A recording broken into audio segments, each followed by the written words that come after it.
There comes a moment in a man's life when he understands that everything he has done up until now was a mistake. That moment arrived for me on an ordinary Tuesday evening.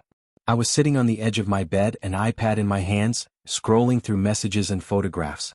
My hands were trembling, not from anger but from the peculiar sensation of stepping outside yourself and watching your own destruction from a distance.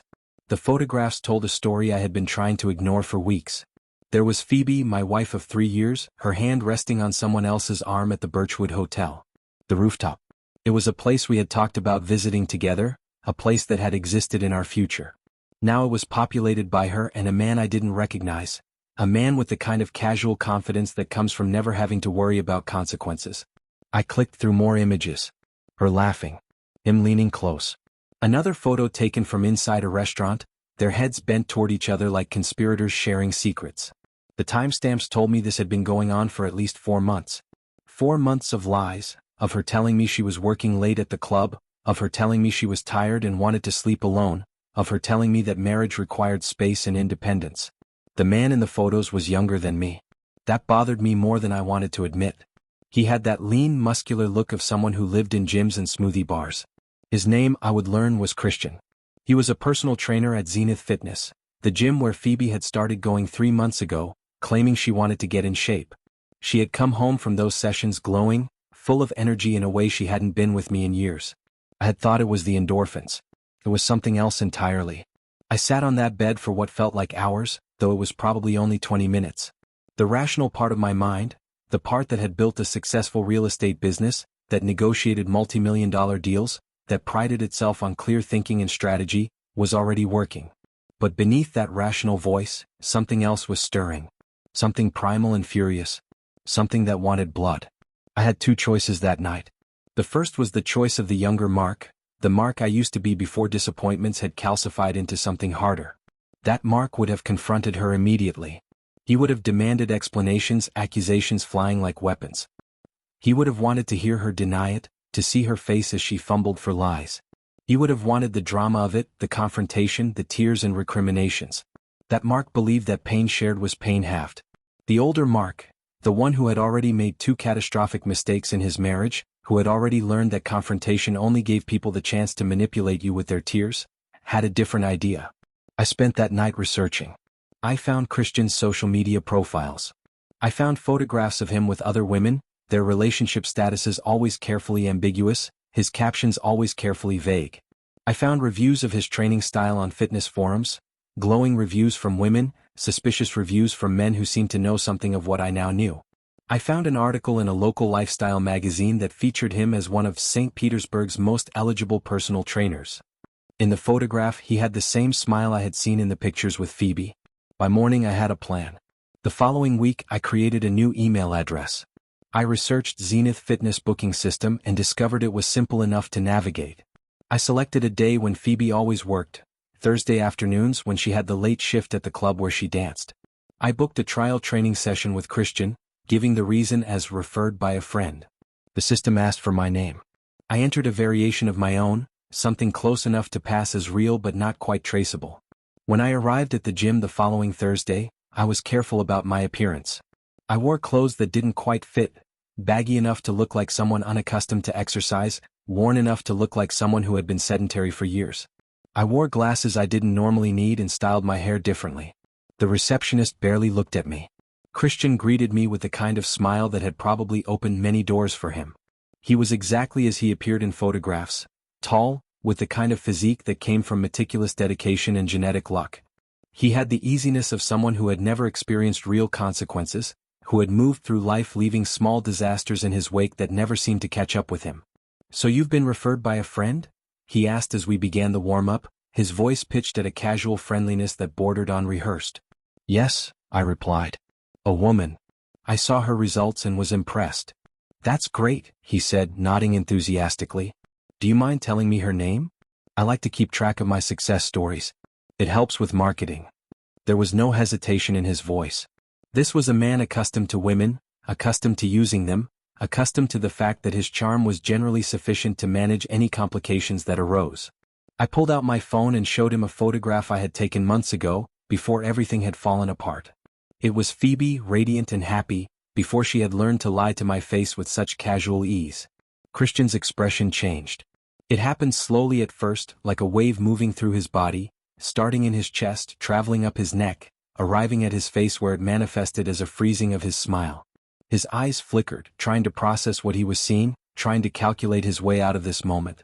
"Phoebe," I said quietly. "My wife." He opened his mouth, closed it. A bead of sweat formed on his temple that had nothing to do with the warmth of the gym. "Your wife," he repeated, his voice carefully controlled but missing the easy confidence it had possessed moments before. "Yes. She's quite beautiful, isn't she? I've often wondered why she spends 3 hours a day here with you instead of at home with me. She must really appreciate your training methods." I wasn't being cruel. Cruelty implied an excess of emotion. I was being precise. I was being surgical. I was removing his sense of safety the way a surgeon removes a tumor, carefully, methodically, with no room for error. We continued the training session. Kristian went through the motions, but his attention had evaporated like water under heat. He explained exercises with less patience than he'd shown moments before. He corrected my form with less enthusiasm. When the hour ended, he didn't offer his standard farewell speech, didn't try to sell me on a membership package or future sessions.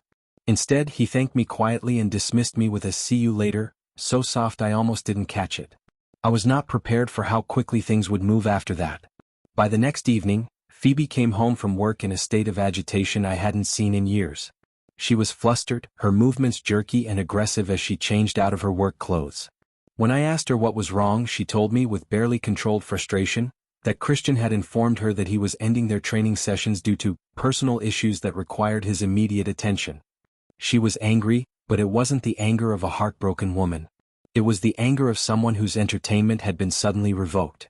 She complained that she had paid in advance for several more sessions, that it was unprofessional of him to suddenly disappear, that she had been looking forward to seeing the results of their work. As I listened to her speak about him, not with the yearning of someone in love, but with the irritation of someone deprived of a service, I understood with absolute clarity, she had never loved him. Not even a little bit.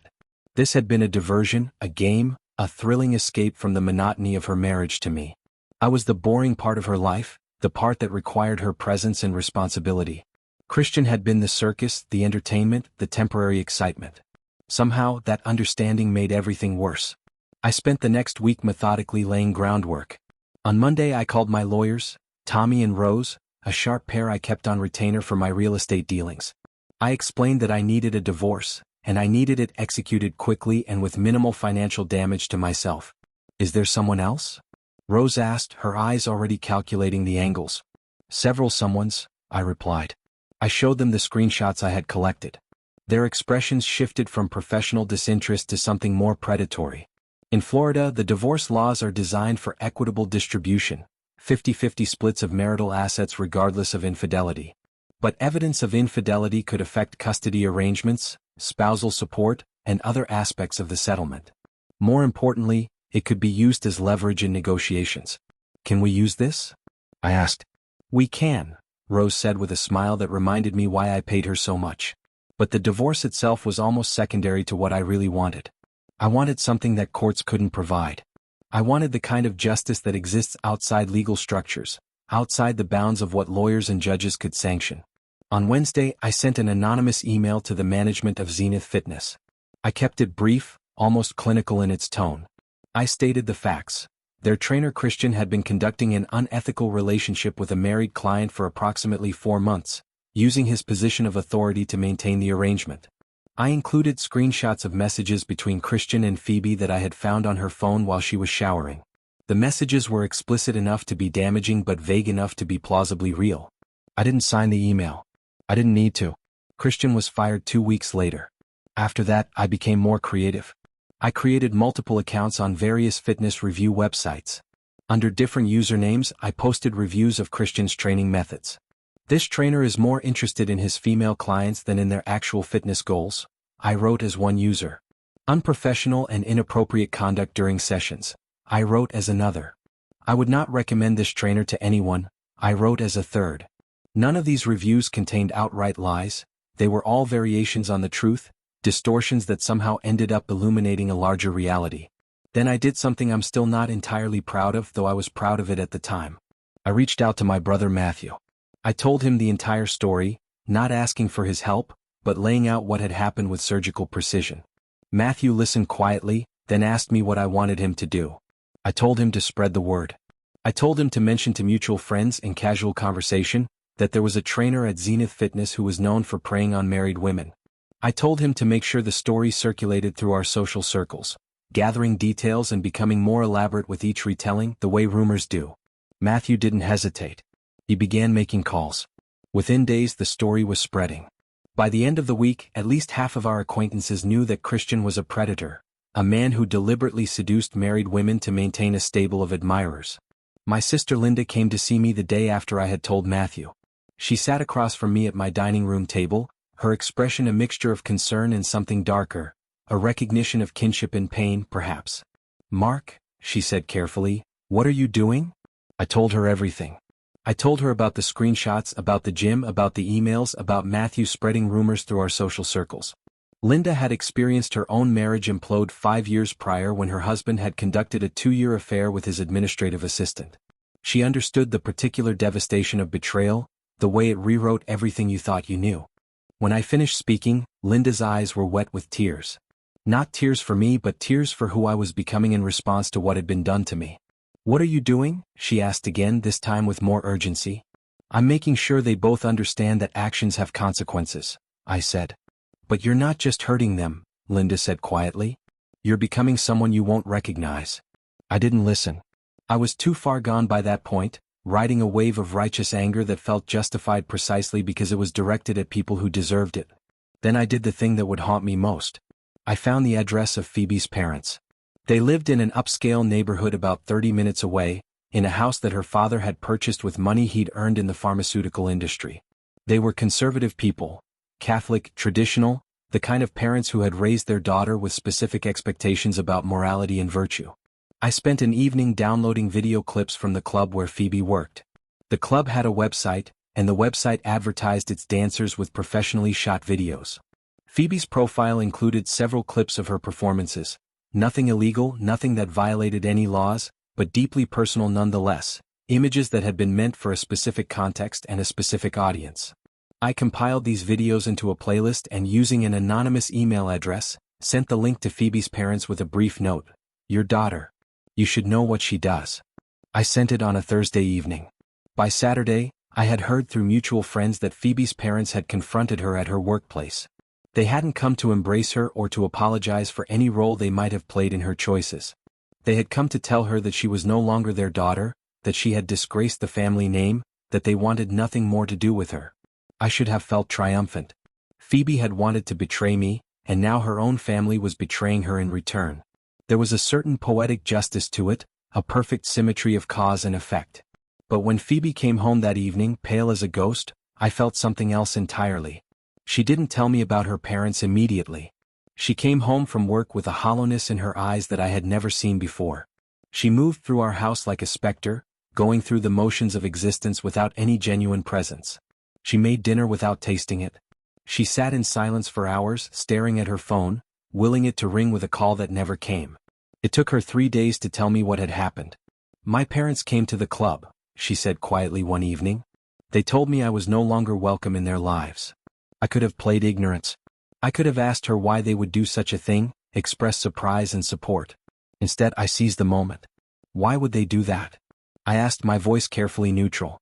She looked at me for a long moment, and I saw understanding dawn in her eyes, understanding that I knew and that I had been involved. "Where is Kristian?" I asked, changing the subject abruptly. "He's not training me anymore," she said quietly. "I know that," I replied. "But why?" She straightened, gathering some reserve of dignity. This was my opportunity. This was the moment where I could have been the husband she had married. Imperfect, perhaps, but capable of forgiveness, capable of working through this crisis together. This was the moment where I could have chosen love. Instead, I chose victory. I pulled out the iPad and showed her everything. The screenshots of her messages with Kristian. The photographs from the Birchwood. The emails I had sent to the gym, with the evidence carefully curated to damage him as much as possible. I explained how I had signed up for a training session specifically to confront him, specifically to let him know that I was aware of his affair with my wife. I told her about the reviews, about Matthew spreading rumors through our social circles, about the anonymous email sent to her parents. Phoebe listened without interrupting. Her face grew paler with each revelation. When I finished, she looked at me as if I were a stranger, and perhaps, in that moment, I was. "You did this to me?" she asked, her voice carrying a quality of devastation I had never heard before, the sound of a woman understanding that the person she had married was capable of something monstrous. "I did it to both of you," I confirmed. "I wanted you both to understand what betrayal means. I wanted you to suffer the way you made me suffer." She didn't cry. She didn't argue or defend herself. Instead, she asked a single question: "Have you told my workplace?" The question caught me off guard. I had formed the plan, yes. I had gathered the evidence. I had prepared the anonymous email to the management of the club where she worked, detailing her unprofessional behavior, her use of club resources for personal gain, her conduct that reflected poorly on the establishment. But I hadn't sent it yet. I had been saving it, savoring it like a final card to play. "No," I admitted. "I've kept that." She left without another word. She gathered her keys and walked out of our home, leaving me alone in a house that suddenly felt enormous and hollow. I waited 24 hours. I'm not sure why I waited.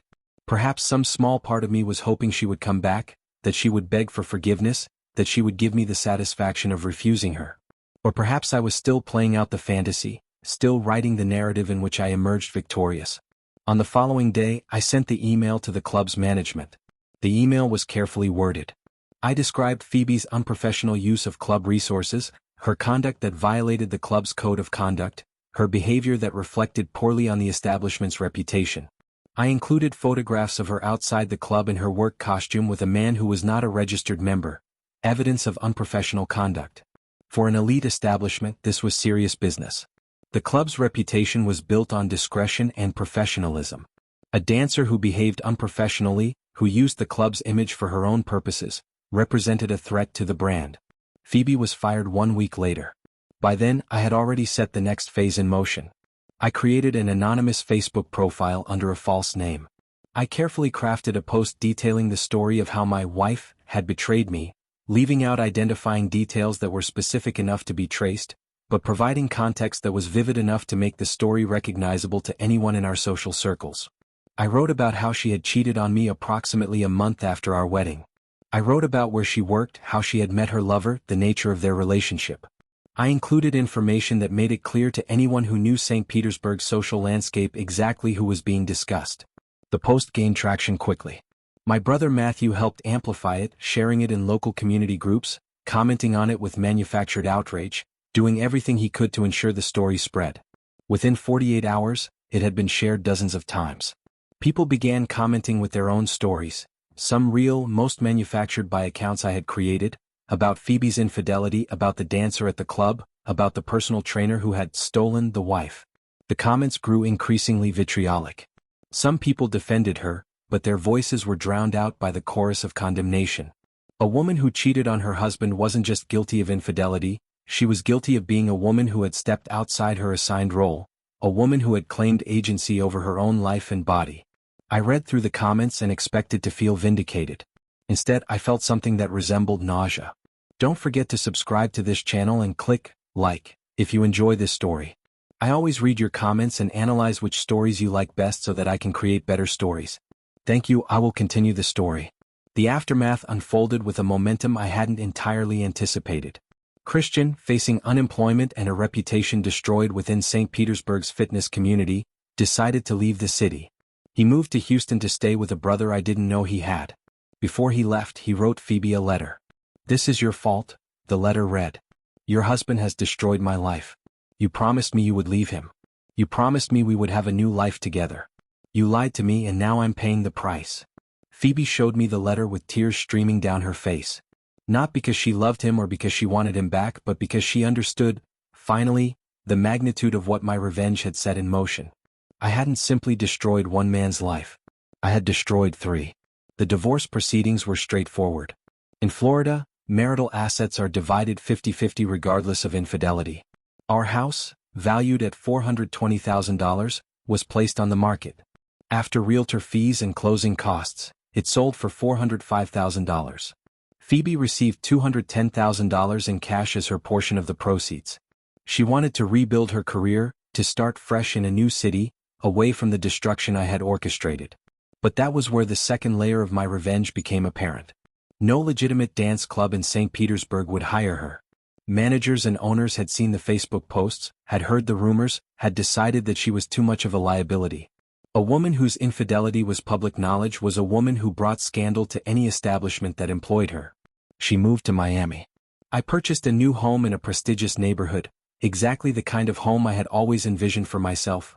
All clean lines and modern aesthetics, worth more than the previous home but somehow less lived in, less real. The house was everything I had thought I wanted, and yet walking through it felt like walking through a museum of my own ambitions. 3 years have passed since the dissolution of my marriage. In that time I have built a successful real estate career. I sell homes to people who believe that a change of scenery will somehow alter who they are, that new walls and new floors and new windows will somehow protect them from their own capacity for destruction. I show them the features, the square footage, the investment potential. I don't tell them that no house can save you from yourself. Phoebe works at a club in Miami now, a different club with different people building a life in a city where nobody knows her history. According to mutual friends I occasionally run into, she has told people she's ready for healthy relationships, that she's grateful for second chances. Whether she actually feels this gratitude or simply performs it to survive, I'm not sure. Kristian found employment in Houston's fitness industry. The fitness business is large enough and people are mobile enough that a new name in a new city is sufficient to erase the past.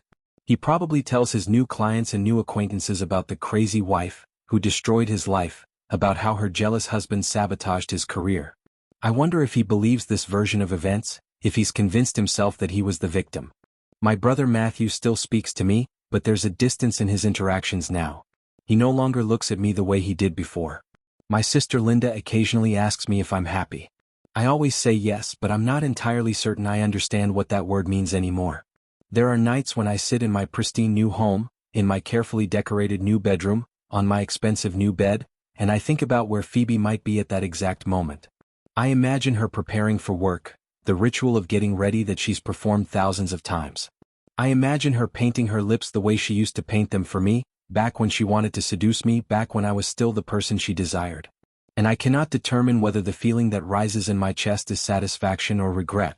There is a cage in my sternum that asks questions I don't want to answer. What if I had simply talked to her that night? What if I had asked her to explain, had demanded honesty, had found a way to work through the betrayal instead of orchestrating this elaborate destruction? What if I had won not through revenge but through love? But those are questions that come too late.